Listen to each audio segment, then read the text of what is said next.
Great, another burden, my mother said, at a cookout with 35 guests. The afternoon I told my family I was pregnant.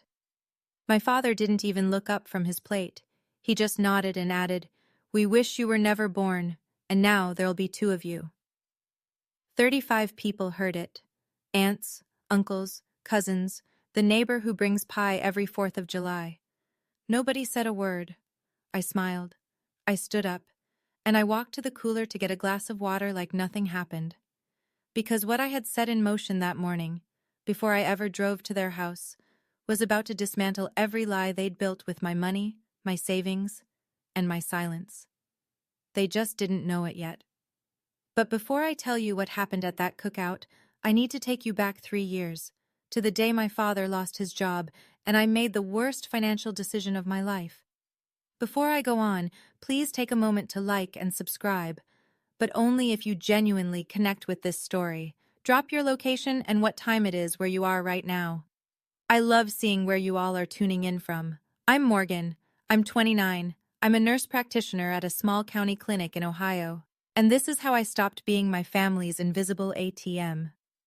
Now let me take you back to 3 years ago, the week my father came home from the factory for the last time. The plant on Route 9 shut down on a Tuesday. My father, Earl Calloway, walked through the front door at 2 in the afternoon carrying a cardboard box with a coffee mug and a framed safety certificate. 58 years old, 31 years on the floor, no degree, no severance worth mentioning. My mother called me that night. Not my sister Vivian, me.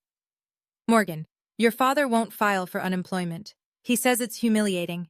The electric bill is past due and the water's next." I sat at the kitchen table with my husband Ryan. He'd just come off a 12-hour shift pulling wire at a new subdivision. His hands were still dusty. "We can help," Ryan said, "but set a number and a timeline." So I did. $800 a month, 1 year. That was the agreement. In my head, at least, because nobody wrote anything down. I called my mother back. "Ryan and I can send $800 a month until Dad finds something." My father got on the line. His voice was low and tight, the way it gets when pride is doing the talking. "Don't tell anyone. I don't want the family knowing I'm taking money from my daughter." I promised. That was my first mistake. Because a month later, I was on the phone with my Aunt Ruth, my mother's older sister, and she mentioned how relieved she was that Dad's disability settlement had come through. That the family could breathe again. Disability settlement. My father never filed for disability. He never filed for anything. I sat with the phone pressed to my ear and said nothing. $800 a month was supposed to last 1 year. 3 years later, I was still sending it. I set the number. I forgot the timeline. The favoritism wasn't new. It was just the wallpaper of my childhood. So constant, I stopped noticing it. When Vivian graduated college, my parents threw a party. Streamers on the mailbox. A sheet cake from the bakery downtown that said Our Star. 40 people in the backyard. When I finished nursing school 2 years later, top of my cohort, pinning ceremony and everything, my parents forgot. They were 3 towns over helping Vivian look at apartments. My mother texted me that night. "Sorry, honey, Vivian needed us today. We'll celebrate soon." We never did. Then came the weddings. Vivian married Derek Holt. He managed the biggest auto dealership in the county. My father shook Derek's hand at the rehearsal dinner and said, loud enough for the whole table, "Finally, a man in this family who knows how to make real money." I married Ryan Grant 8 months later. Small ceremony. My parents came. At the reception, my father met Ryan for the first time and called him Wire Boy. Not to his face. To my Uncle Frank. But Ryan heard. Ryan didn't say a word. He just squeezed my hand under the table and kept eating. That's who Ryan is. He doesn't fight with words. He builds things. He fixes things. He shows up. But from that night forward, every family dinner, every holiday, every phone call, it was always Vivian. Vivian's promotion. Vivian's new car. Derek's dealership numbers. And Morgan? Morgan's fine. Morgan's busy. Morgan doesn't need anything. Except I was the one wiring $800 on the first of every month so the lights stayed on. Then my father asked me for something bigger, and I said yes, because that's what I did back then. I said yes. It started with the car. My father's truck died 6 months after the plant closed. He needed wheels to get to job interviews, or so he said. He went to the credit union, but his credit was wrecked. "Morgan, I just need a co-signer. I'll make every payment." Ryan looked at me across the kitchen. He didn't say no, but his jaw tightened the way it does when he's holding something back. I signed anyway. That was chain number 2 around my neck. If my father missed a payment, my credit score would tank, and Ryan and I were saving to buy a house before starting a family. Then came the church roof. Our church on Elm Street had a leak that ran all winter. My mother sat at Sunday dinner, dabbing her eyes. "The pastor says they need $5,000 or the whole sanctuary ceiling comes down." Nobody stepped up. It breaks my heart. I transferred $5,000 to the church account that Monday, under the name Calloway Family, because my mother asked me to. The following Sunday, Pastor Mike Brennan thanked the Calloway family from the pulpit. My mother stood. My father nodded along from the pew. I sat in the 3rd row and said nothing. And then there was the land. My grandmother, my mother's mother, owned a small parcel behind my parents' house, 4/10 of an acre on Maple Street. Before she passed 5 years ago, she told me and Aunt Ruth both, "This land is for Morgan. She'll need it." But Grandma never wrote a will, and after she died, the deed sat in legal limbo. My parents held the property. Every time I asked about transferring it, my mother had the same answer. "Not now, Morgan. You're being selfish." The letter came on a Wednesday. My friend Jess still lived at my old apartment, the one I had before Ryan and I got our place. A piece of mail showed up with my name on it, forwarded from the bank. Jess called me at the clinic between patients. "Morg, you got something from First National. Looks official." I picked it up after my shift, sat in my car in Jess's driveway and tore it open. Account closure notice. Savings account ending in 4471. Final balance, $0.00. I stared at it so long the streetlight came on. That account was opened when I was 6. My father set it up. A joint account, his name and mine. Every birthday check from Grandma went in there. Every dollar I earned bagging groceries in high school. Every bit of graduation money. By the time I turned 18, there was just over $14,000 in that account. I never touched it. I thought of it as a safety net, something solid underneath everything else. I called the bank the next morning. The customer service agent pulled up the records and confirmed it in a flat, professional tone. The account was closed 7 months ago. A withdrawal of $14,216 was made by the joint account holder. 7 months ago. I did the math twice. 7 months ago was exactly 1 month before Vivian and Derek closed on their new house. I sat in my car in the clinic parking lot, engine off, hands on the wheel. $14,000. 18 years of birthday cards and summer jobs. Gone in a single withdrawal I never authorized, and technically didn't need to, because my father's name was on the account. He didn't steal it, not legally, but he took it. I called my mother that evening. I kept my voice steady, the way I do with difficult patients at the clinic. Calm. Clinical. "Mom, my savings account. The one Dad opened when I was 6. Someone withdrew $14,000. A pause. 1 second. 2. "What account? That thing closed years ago, Morgan." "I have the letter. It closed 7 months ago. The full amount was withdrawn." Another pause. Then her voice shifted. Not defensive, offensive. "You're calling to interrogate your own parents? After everything we've done for you? Your father and I raised you, fed you, kept a roof over your head for 18 years. A few $1,000s and you act like we robbed a bank." "It was $14,000, Mom. And how much did it cost to raise you? Do you want me to pull out receipts?" I closed my eyes. I could hear the TV in the background on her end. A game show. Audience clapping. The money went to Vivian's down payment, didn't it? "I don't know what you're talking about. Vivian and Derek saved for that house themselves. Your father and I helped from our own savings, which is none of your business." She hung up. I sat on the edge of my bed. Ryan was in the doorway, arms crossed. He'd heard every word. I hadn't put her on speaker. She was just that loud. "Morgan," he said. I looked up. "Enough." 2 words. That's all he said. And the way he said them, not angry, not pleading, just certain.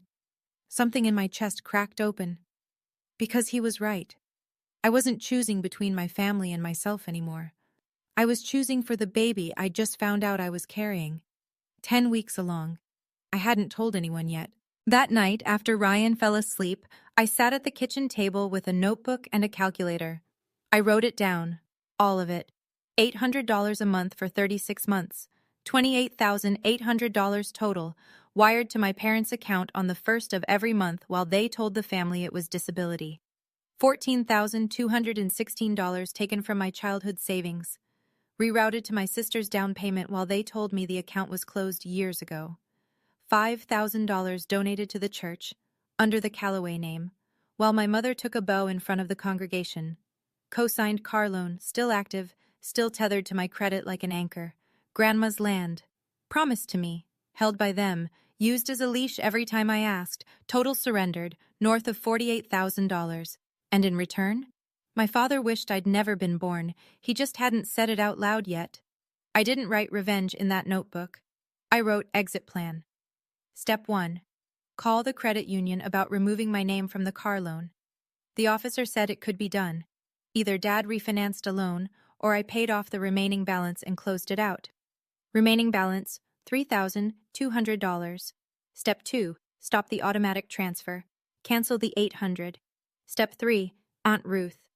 The one person in this family whose word no one questions. I hadn't talked to Aunt Ruth about any of this. Not the money, not the savings, not the church donation. She didn't know, but she was about to. And step 4. I didn't plan this one. My mother planned it for me. 3 days later, she texted the family group chat. Cookout Saturday at our place, celebrating Vivian's new house. Then a separate text, just to me. Morgan, come early. Bring potato salad. Help me set up. Vivian's busy with the house. I read the text twice. Vivian gets the party. I get the potato salad and the setup crew. I typed back. I'll be there. I have some news to share with the family too. My mother's reply came fast. What news? I'd rather say it in person. A pause. Then, fine, but after Vivian's toast. Saturday is her day. Her day. It was always her day. I set the phone down and looked at Ryan across the living room. He was rewiring a light fixture he'd picked up at the salvage yard. Something for the nursery we couldn't afford to build yet. You sure you want to do this there? He asked without looking up. I want witnesses. He nodded once, went back to stripping wire. That week moved like cold honey. I worked my shifts at the clinic. I smiled at patients. I took blood pressure readings and reviewed lab results and acted like my whole life wasn't about to pivot. But at night, I prepared. I pulled up the email confirmation from when I'd transferred $5,000 to the church. The bank's automated receipt sent to my inbox. Sender, First National Bank. Recipient, Elm Street Community Church. Donor, Morgan Grant. I screenshotted it and saved it to a folder on my phone labeled Receipts. I printed the account closure letter, the one showing $14,000 withdrawn by joint account holder. I slid it into a plain white envelope and tucked it into my purse. And then I did something I hadn't done in years. I opened my laptop and searched for the church's public donor acknowledgement page. There it was. Callaway family, $5,000, roof restoration fund. My name wasn't anywhere on it. Not yet. Thursday afternoon, 2 days before the cookout, I stopped by my parents' house to drop off my father's blood pressure medication. I'm still his daughter. I still filled his prescriptions at the clinic pharmacy. Vivian's SUV was in the driveway. She was at the kitchen counter with my mother, flipping through a home decor catalog. Her ring caught the light every time she turned a page. She looked up when I walked in. Morgan, perfect timing. Come look at these curtains. I set the pill bottle on the counter. Nice house, Viv. You and Derek must have saved hard. Vivian beamed. Honestly, the down payment was the hardest part. $15,000 total. Mom and Dad helped with 14 of it. We only had to cover the last 1,000 ourselves. She said it like it was the most natural thing in the world. Mom and Dad had 14,000? I kept my voice level. Where'd they get that? Vivian shrugged. Dad said it was from his disability savings. He's been putting money aside since the settlement. Disability savings. The settlement that didn't exist. Funded by money that was mine. My mother was watching me from the stove, Her eyes were careful, measuring. I smiled. That was generous of them. Right? Vivian turned another page. Oh, Mom said Pastor Mike is coming to the cookout Saturday. She wants him to bless the new house. I almost laughed. Pastor Mike, the one person outside this kitchen who knew exactly where that church donation came from, and my mother had invited him herself. That's a nice touch, I said. I'm sure the pastor will have some interesting things to say. My mother's spatula stopped moving, just for a second. Then she went back to stirring. I picked up my purse and left. Friday morning, one day before the cookout. I walked into the credit union on Main Street at 9 sharp. The loan officer, a woman named Pam with reading glasses on a beaded chain, pulled up the account. The vehicle loan under Earl Calloway, you're listed as co-signer. She scrolled through the file. Remaining balance is $3,214. I want to pay it off, today, and remove my name from the loan entirely. Pam looked at me over her glasses. You understand that once paid in full, the lien is released. The vehicle title goes solely to the primary borrower. I understand. And you're sure? I'm sure.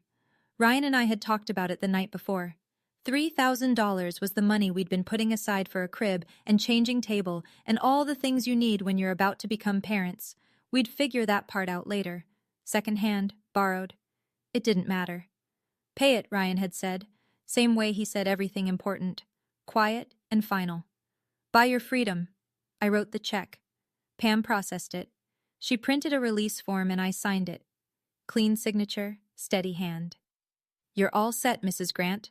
Mr. Calloway will receive notification by mail within 5 to 7 business days. After the cookout. Perfect. I stood to leave, and Pam said something that stopped me at the door. You know, you're the second Calloway in here this month. I turned. What do you mean? She caught herself, shook her head. I'm sorry. I can't discuss other clients' business. I nodded, walked out into the parking lot, sat in my car. The second Calloway this month.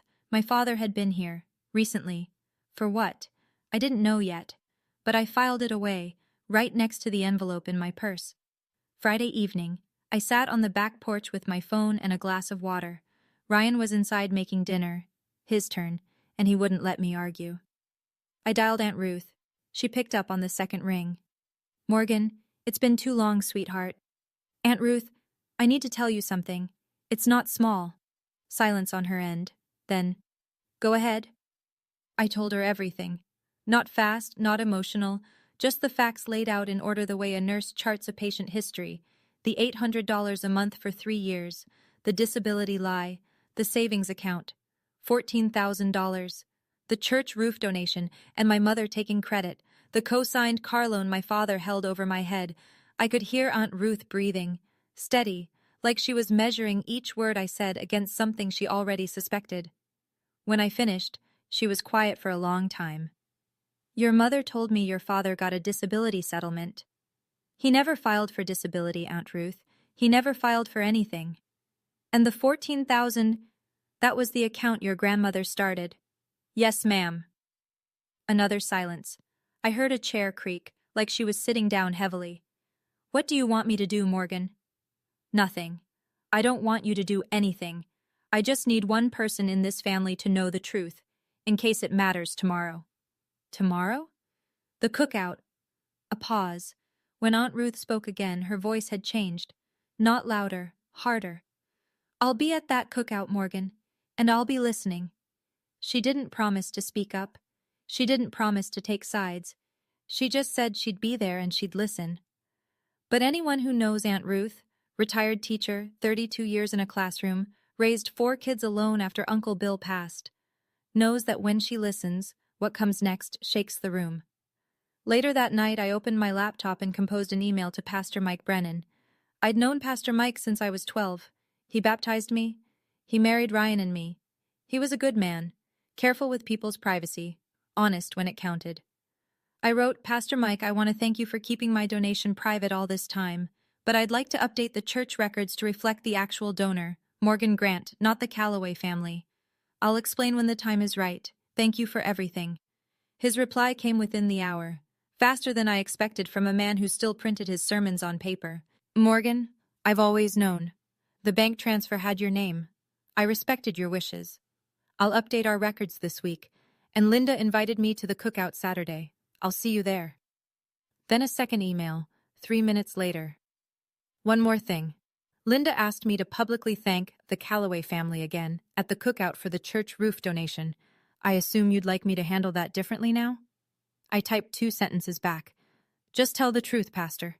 That's all I've ever wanted. I closed the laptop, walked to the bathroom, splashed cold water on my face, and looked in the mirror. Then I picked up my phone and opened the banking app.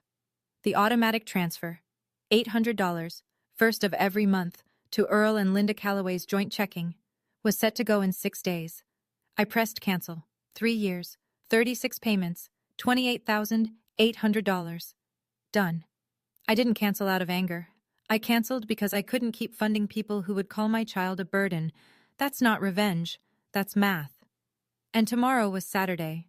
Saturday morning, cookout day. I woke at 6. Ryan was already up.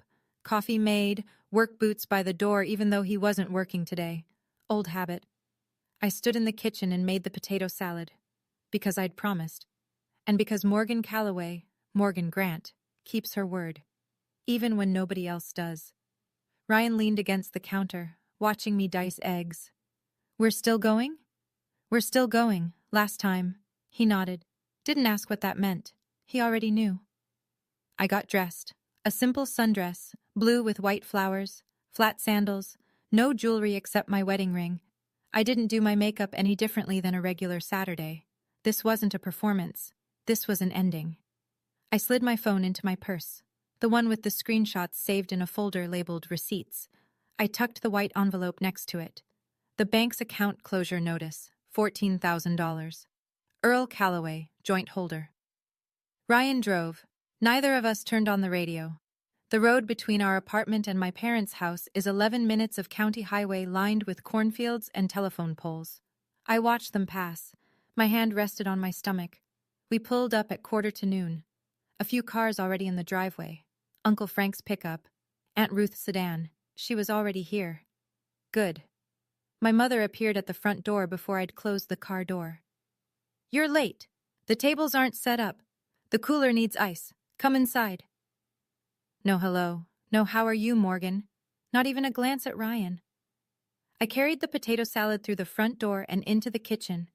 And there, taped to the refrigerator, was a blown-up photo of Vivian and Derek standing in front of their new house. Gold glitter letters above it. Congratulations. Next to it, nothing. No photo of me, not from nursing school, not from my wedding, not from anything. I set the bowl down and went to work. Okay, hold on. Before I keep going, I want to step outside the story for a second. I know what some of you might be thinking. Why didn't I just stop sending money years ago? And honestly, the car loan, the land, the $800 a month I couldn't just cut off without my dad's credit dragging mine down with it. Sometimes it's not about wanting to stay. It's about untangling yourself first. So here's my question for you. What would you have done when Vivian casually told you the $14,000 down payment came from Dad's disability savings? Knowing the truth? Tell me in the comments. All right, back to the cookout.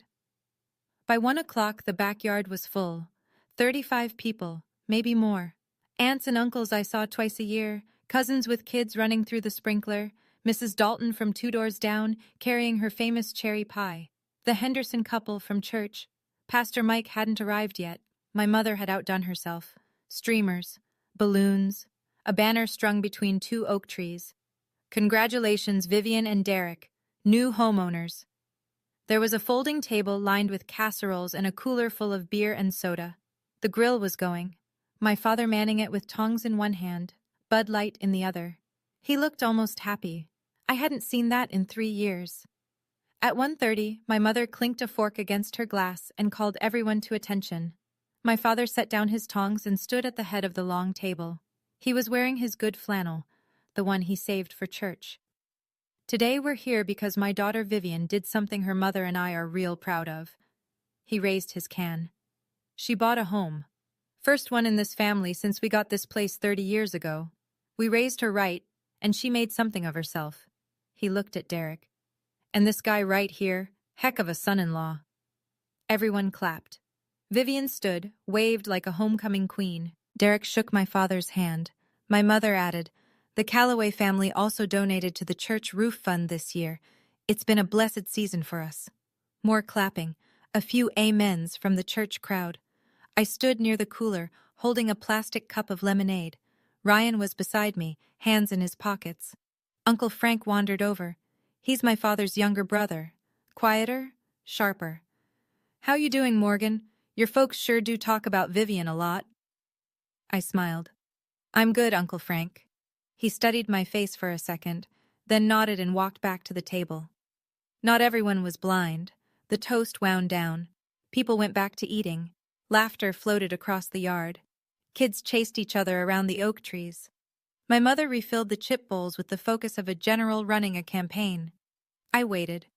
Ryan caught my eye from across the table and gave me one small nod. I set down my cup. I stood up. "I have something to share too, if that's okay." The yard didn't exactly go quiet, but enough people turned.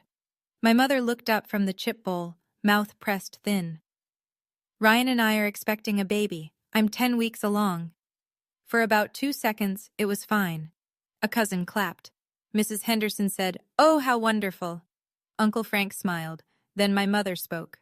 "Great. Another burden." She didn't whisper it. She said it at conversation volume, standing right there at the table. "Your sister is buying a house. That's what we're celebrating this month." My father was still at the grill. He didn't even turn around. He just nodded and said, loud enough for the nearest 15 people to hear clearly, "We wish you were never born, and now there'll be 2 of you."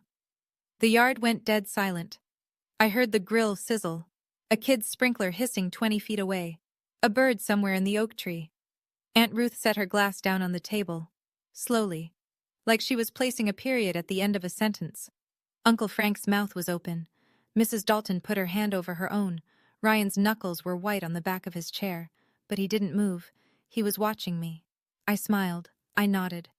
I walked to the cooler, took out a bottle of water, twisted the cap off, and took a long sip, because Pastor Mike's car had just pulled into the driveway. Aunt Ruth stood up. She didn't rush. She didn't raise her voice. She pushed her chair back, smoothed her blouse, and faced my parents the way she probably faced 30 years' worth of misbehaving 10th graders, with patience that made you more nervous than shouting ever could. "Earl, Linda." Her voice carried across the yard without effort. "I heard what you just said to your daughter, in front of 35 people. Before anyone sits down for seconds, I have a question." My father set his tongs on the grill's side shelf. "Ruth, this is between me and my family." "I am your family," she said. "So here's my question. The disability settlement Linda told me about last year. Earl, when exactly did you file for disability?" He didn't answer. His mouth opened, then closed. My mother stepped forward, voice pitching high. "Ruth, it's not related. We're having a party." "It is related." Aunt Ruth didn't blink. "Because if there's no disability settlement, then who's been paying your electric bill for 3 years? The silence that followed was a different kind than before. Before, it was shock. This was the sound of 35 people doing math in their heads. Vivian looked at my father, then at my mother. Her smile from the toast was gone. Derek stood very still beside Vivian, arms at his sides. Uncle Frank nodded slowly, like a man watching the last piece of a puzzle slide into place. Mrs. Dalton leaned to her husband and whispered something. He shook his head. Aunt Ruth sat down. She picked up her glass of sweet tea and took a sip. She was done, for now. She'd thrown one grenade and sat back down. That was her style. Plant the question, let the silence do the work. And walking through the side gate with a Bible under his arm was Pastor Mike Brennan. My mother's eyes went red on command. I'd seen it 100 times, at funerals, at church, at Thanksgiving when she wanted someone to clear the dishes.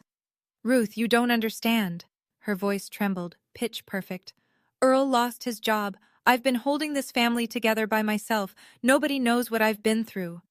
My father found his footing. "Kids owe their parents. That's how it works. We raised them. We fed them. We kept a roof." "Earl." Uncle Frank's voice cut across the yard like a saw blade. He was standing now, plate still in hand. I just heard you say you wish your daughter was never born. In front of everyone here. Don't you dare talk about what kids owe. My father's mouth snapped shut. Linda pivoted. She grabbed Vivian's arm. Vivian, tell your aunt, tell everyone. This is a beautiful day. We don't need to ruin it with drama. Vivian pulled her arm free. Gently, but she pulled it free. Mom, what's Aunt Ruth talking about? What disability settlement? It's nothing. It's a misunderstanding. Vivian stared at her. Is it? The neighbors were starting to shift. That particular small-town body language where people reach for their keys without being obvious about it. Mrs. Dalton's husband was already folding his lawn chair. Then Derek, Vivian's husband, did something I didn't expect. He walked away from the table, crossed the yard, and stopped in front of me. He leaned in close. His voice was low, just for me. Morgan. I didn't know about the $14,000. Vivian told me it was your parents' savings, from years of work. I looked at him. I know. I'm sorry. I nodded. That was enough. He walked back to Vivian. The crack in their side of the family had just started. And it wasn't me who made it. Pastor Mike walked into the yard carrying a foil-covered plate and that calm Sunday sermon expression he always wore. He shook a few hands, smiled at the kids, made his way to my mother. Linda, thank you for the invitation. Beautiful spread. My mother latched onto him like a life raft. Pastor, come in, come in. We were hoping you could do a blessing for Vivian's new home. I'd be happy to. He set his plate on the table. But first, Linda, you mentioned wanting me to thank the family publicly for the church roof donation. I want to do that properly. My mother's posture lifted. She smoothed her hair, ready for her bow.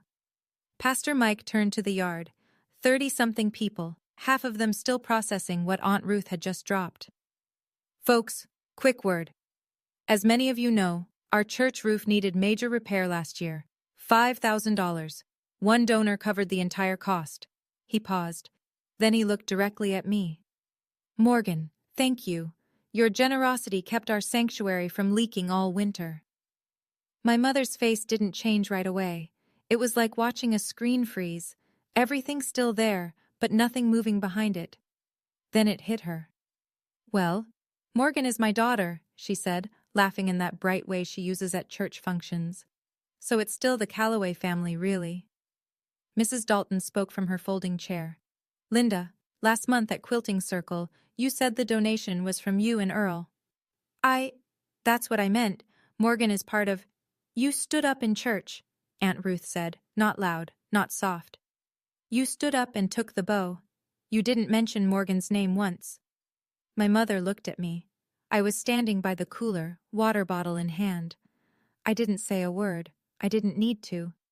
My father tried to regain ground. He stepped away from the grill, jaw set. One church donation. Fine. She wants credit, she can have it. But that doesn't change the fact that we raised her. 18 years. I set my water bottle down. You're right, Dad. You raised me for 18 years. My voice was even. No shake, no edge. And I've been paying you back for the last 3. He stared at me. $800 a month, I said, wired to your checking account on the 1st of every month, for 36 months. That's $28,800. The yard didn't make a sound. Even the kids had stopped running. There is no disability settlement, Aunt Ruth. I looked at her. That money was from me. My bank statements show every transfer, dated and documented. My mother's hand went to her throat. Morgan, what are you doing? Are you trying to destroy this family? I'm not destroying anything, Mom. I'm just done building it for you. Uncle Frank turned to my father. His voice was loud enough that the Hendersons at the far table heard every word. $30,000, Earl, and you told her you wish she was never born. Vivian grabbed Derek's arm. Dad, $800 a month? You told me that was disability money. My father didn't answer. He picked up his beer, stared at it, and set it back down. The grill popped behind him. Smoke curled into the afternoon air. Somewhere on the street, A lawnmower started up, the rest of the world carrying on like nothing was happening. But in that backyard, the Calloway family portrait my mother had been painting for 40 years was dissolving in real time. And I still had the envelope in my purse. I reached into my purse. No dramatic pause, no speech. I pulled out the white envelope and set it on the table in front of Vivian. One more thing. Vivian looked at the envelope like it might bite her. When I was 6 years old, Dad opened a savings account in both our names. Grandma put money in it every birthday. I added to it through high school. By the time I turned 18, there was over $14,000. I looked at my father. 7 months ago, you withdrew every cent. Vivian opened the envelope. She read the bank notice. I watched her lips move as she scanned the final balance line. $0.00. Her face went white. Derek stood up from the table. He looked at my father the way you look at someone who's been lying to you for months. You told us that was your savings, Earl, from years of hard work. My father's chin came up. That account had my name on it. That money was mine. That money was from our mother. Aunt Ruth's voice was iron. From your mother-in-law. For Morgan. I was there when she gave it, Earl. Every single birthday. My mother started crying. Not the controlled kind from earlier. The real kind. The kind that comes when the audience you've been performing for finally sees behind the curtain. Half the guests were on their feet now. The Hendersons had already left. Mrs. Dalton was folding her chair but not leaving. She wanted to see how this ended. Uncle Frank stood with his arms crossed, shaking his head. Vivian set the letter down. Her hand was trembling. "Mom," she said, "is this true?" My mother didn't answer. She just cried harder. That was all the answer anyone needed. I didn't sit down. I didn't need to. This was going to be short. Dad? Mom? I looked at them both. My voice was the same one I use when I tell a patient that the test results came back and we need to talk. Calm, clear, no room for bargaining. I canceled the $800 transfer last week. It's done. And I paid off the car loan yesterday. My name is off it. From next month, those payments are yours. My father's face went from red to pale in about 2 seconds. You can't just... I can, because it was my money and my name. My mother tried one more play, the big one. Morgan, if you walk away from this family now, don't ever come back. I let that sentence land. Let it sit there in front of 30 people like a grenade with the pin pulled.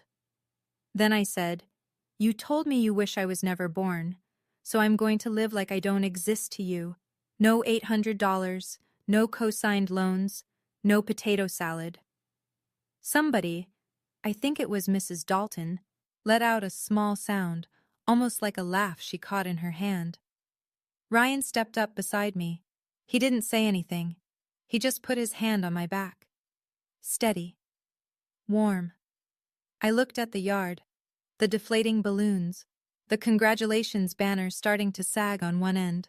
Uncle Frank, Aunt Ruth, the cousins who'd been watching this whole thing unfold like a play none of them bought tickets for. I'm sorry this happened at a party, I said. Ryan and I are going to head home. We walked through the side gate. I didn't slam it. I didn't turn around. Ryan opened the car door for me. I sat down, buckled my seatbelt, and put my hands on my stomach. We drove home in silence. But it was a different silence than the drive there. This one was clean. Pause. I want to be real with you for a second. Walking away from that cookout was not some triumphant movie moment. My hands were shaking. I was 10 weeks pregnant and my father had just told 35 people he wished I'd never been born.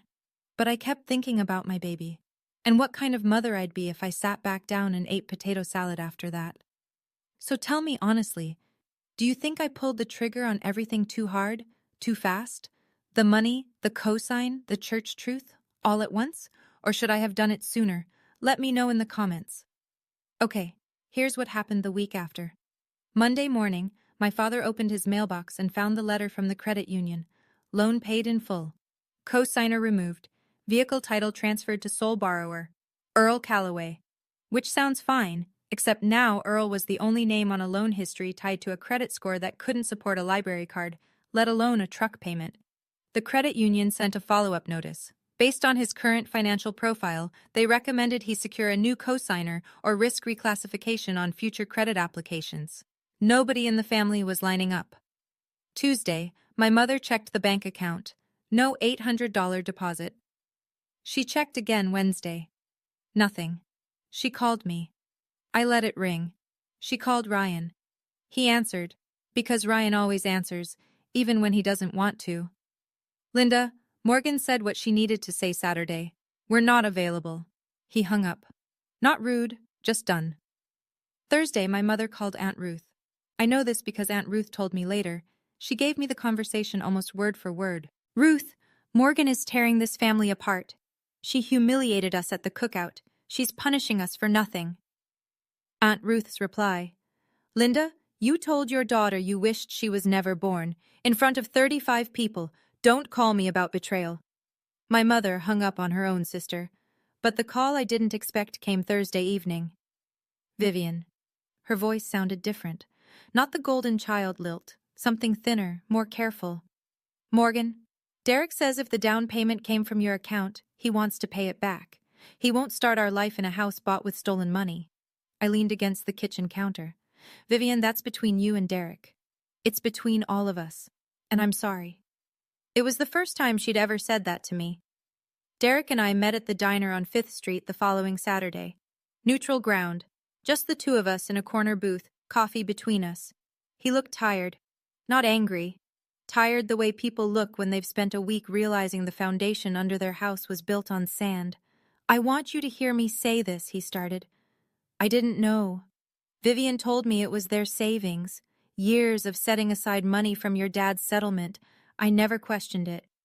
I believe you, Derek. Vivian and I will pay you back. $500 a month. It'll take time, but we'll cover the 14. You don't have to. Yeah, I do. He wrapped his hands around the coffee cup. I'm not going to raise my kids in a house paid for with money taken from their aunt. That's not who I want to be. I respected that, so I nodded. Then he told me something that changed the shape of the story. Vivian's not sleeping. She told me something 2 nights ago that she's been carrying for a while. He paused. Your mom told the extended family, the cousins, the aunts on the other side, that you'd been struggling with depression, that you were making things up, exaggerating. I set down my coffee. She told them this so that if you ever said anything about the money, nobody would believe you.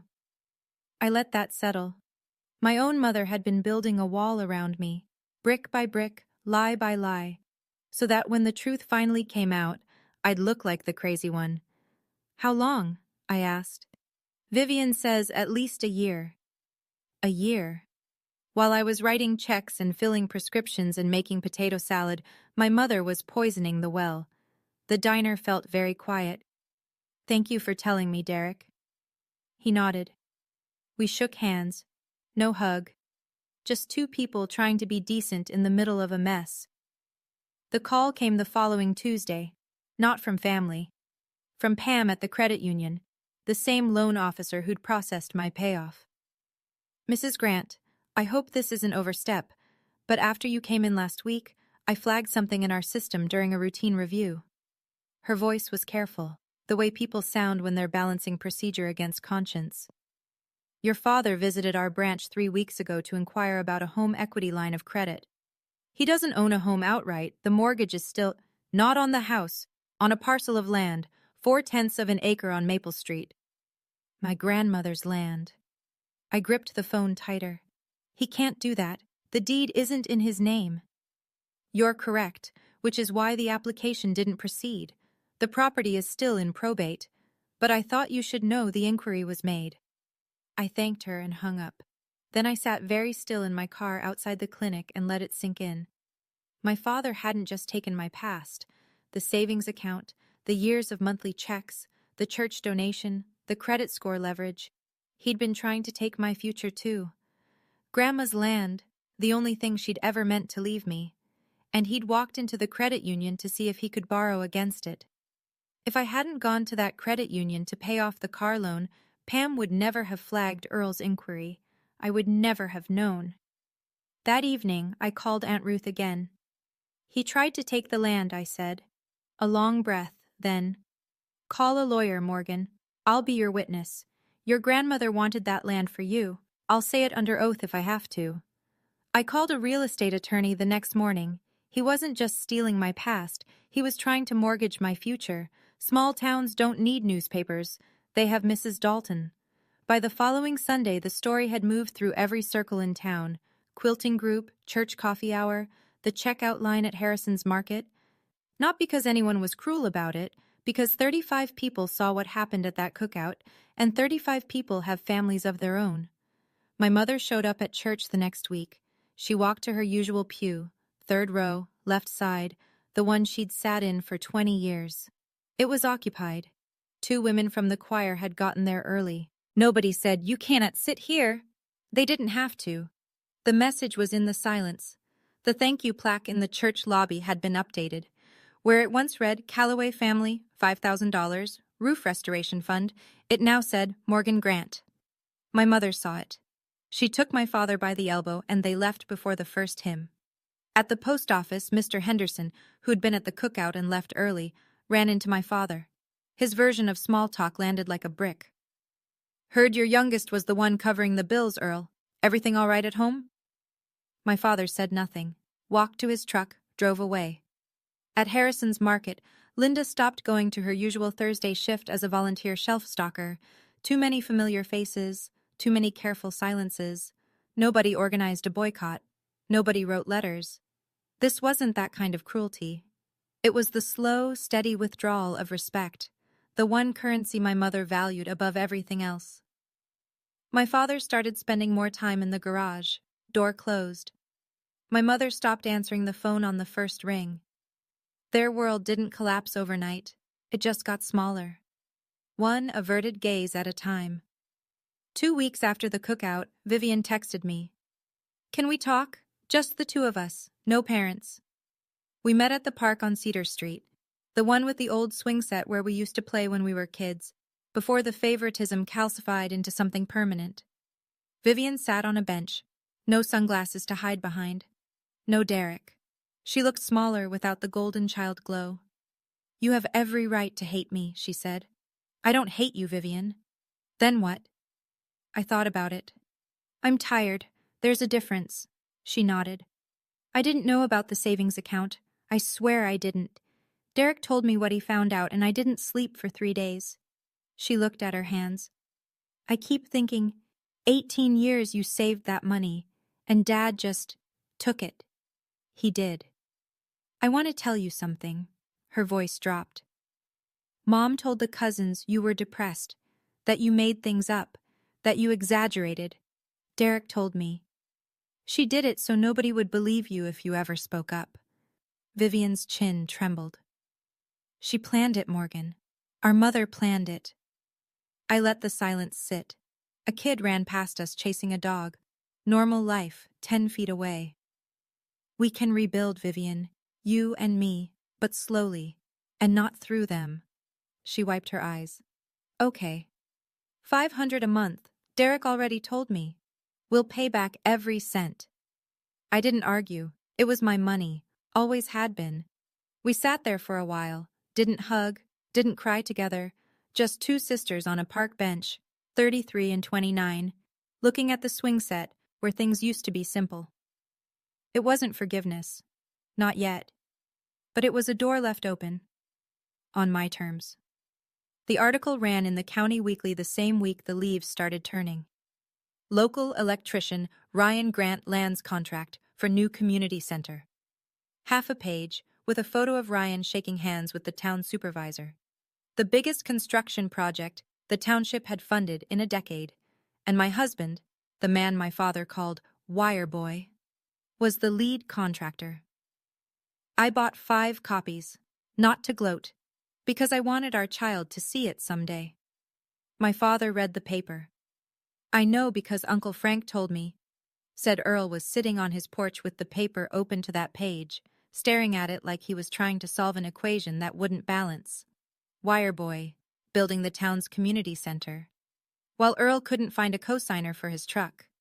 Meanwhile, the attorney Ryan and I hired filed the paperwork to claim Grandma's land through probate court. Aunt Ruth signed an affidavit, a written statement under oath, that our grandmother intended the Maple Street parcel for me. The attorney said it could take 6 to 8 months, maybe longer, but it was moving. I went to my 12-week prenatal checkup. The baby was healthy, strong heartbeat. The ultrasound tech printed me a picture, and I held it in the car for 10 minutes before driving home. The doctor's intake form asked, "Family support system?"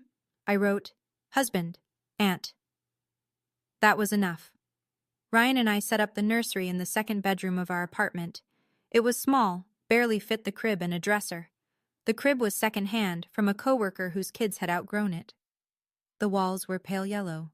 Ryan installed the overhead light himself. It wasn't the house on Grandma's land, not yet. But it was ours. Every square inch, paid for with money nobody lied about. My baby would grow up in a small apartment, but it would be a home where nobody wishes they were never born. A month after the cookout, my mother sent a text. "Morgan, I know I said things I shouldn't have, but I'm still your mother. You can't just cut us off." I read it 3 times. Then I typed back, slowly, deliberately, the way I chart notes at the clinic. "Mom, I'm not cutting you off, I'm protecting my child. When you and Dad are ready to sit down with a family therapist, I'm willing to talk, but I'm not going back to writing checks and pretending everything is fine." She didn't reply. 3 days later, Ryan's phone rang during dinner. He looked at the screen, then at me. "It's your dad." He answered. I could hear my father's voice through the speaker. Gruff, clipped, the way he talks when he's trying to sound unbothered. "Tell Morgan to call me." Ryan kept his voice level. "Earl, she knows how to reach you. She set a condition. It's up to you now." A pause. Then the line went dead. My father didn't call again. My mother didn't text again. Not that week, not the week after. I'd be lying if I said it didn't hurt. It did. Some nights I'd lie in bed with my hand on my stomach and think about my mother's voice at the cookout. Another burden. And wonder if there was a version of this where she was different. Where my father was different. Where the savings account stayed intact, and the land was in my name, and nobody had to stand up at a family barbecue and read receipts in front of 35 people. But there wasn't. This was the version I got. I didn't close the door. I put a lock on it. The key was simple. "I'm sorry," and a chair in a therapist's office. They knew where to find both. I'm sitting on our apartment porch as I tell you this. It's early evening, the lights going gold the way it does in October in Ohio. Ryan's inside. I can hear him fitting baseboards in the nursery, tapping them into place with a rubber mallet. I don't tell this story so you'll hate my parents. They're real people. My father lost his job at 58 and never recovered. Not financially, not in his pride, not in the way he sees himself. My mother is terrified of what people think, and she built a whole identity around being the woman whose family had it together. When reality didn't match, she rewrote it, and rewrote me out of the picture. That doesn't make it okay. It makes it human, and it makes it something I had to walk away from. Here's what I learned. And I'm not saying this to preach. I'm saying it because I wish someone had told me 3 years ago before the first wire transfer. Love is not a reason to let someone take everything from you. And silence is not strength. Sometimes silence is just the sound of making yourself smaller so someone else can be comfortable. My baby's going to be born in February. A girl, if the ultrasound is right. She'll grow up in a small apartment with second-hand furniture and a father who comes home with drywall dust in his hair. She won't have a trust fund. She won't have a big family behind her, and not yet. But she'll have something I didn't. She'll have a mother who knows what she's worth, who doesn't apologize for existing. Who set a boundary and held it. Not with anger, but with math and truth and a white envelope on a folding table. That's my story, for now. Ryan just opened the door. He's holding a glass of water and giving me that look. The one that says, "Come inside, it's getting cold." So I'll go. Take care of yourselves. Thank you for staying until the end. That means a lot, truly. If this story hit close to home, whether you've been the one writing the checks, or you've been the invisible one at the table, or you're still trying to figure out how to set that boundary, leave me a comment. Tell me, have you ever been the person keeping things running while someone else got the applause? I read every single one. If you haven't already, hit like and subscribe. And if you want another story like this one, I've linked it right in the description. It's a good one. I'll see you there. Take care.